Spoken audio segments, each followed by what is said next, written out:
Bonjour à toutes et à tous, et bienvenue sur notre chaîne. Aujourd'hui, cap sur Cotonou pour une revue de presse béninois. Le Bénin retient son souffle à l'approche de la présidentielle de 2026. L'ambiance politique s'intensifie et les unes de la presse nationale en témoignent avec des titres forts et des analyses contrastées. Le quotidien Matin Libre ouvre la journée avec un constat préoccupant, LD, une participation hypothéquée. Le journal met en lumière un nouveau revers du parti Les Démocrates devant la Cour constitutionnelle, remettant en cause sa présence dans la course à la présidentielle. Dans le même numéro, une enquête sociale interroge la jeunesse de Coco-Tomé face à l'ordre public, tandis qu'Amnesty International Bénin propose des ajustements dans la relecture du Code du numérique et du Code pénal. En page santé, Matin Libre s'aligne sur la campagne Octobre Rose et publie les conseils du docteur Karimou Rachidatou pour prévenir le cancer du sein grâce à une alimentation naturelle et équilibrée. Dans la boussole, la tension institutionnelle atteint son paroxysme avec ce titre sans équivoque, la Cour constitutionnelle rejette tous les recours et confirme la liste provisoire des candidats. Le journal précise que seuls les duos Wadani Talata et Wungpe Unwanu demeurent officiellement en lice. En parallèle,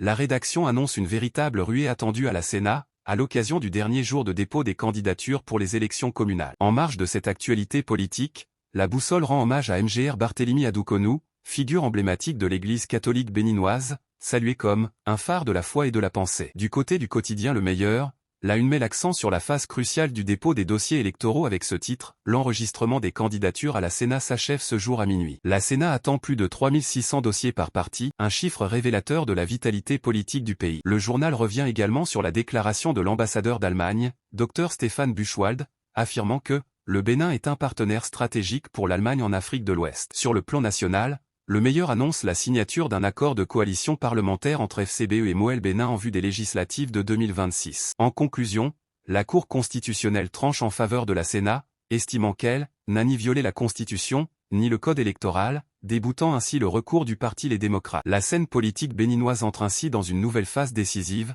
marquée par des décisions fortes et des repositionnements stratégiques. Le pays avance vers une échéance électorale sous haute tension, entre ambition, alliance et incertitude. Index revers pointant vers la droite. Blanc et vous, que pensez-vous de cette actualité politique au Bénin? Laissez votre avis en commentaire, abonnez-vous pour ne rien manquer des prochaines analyses.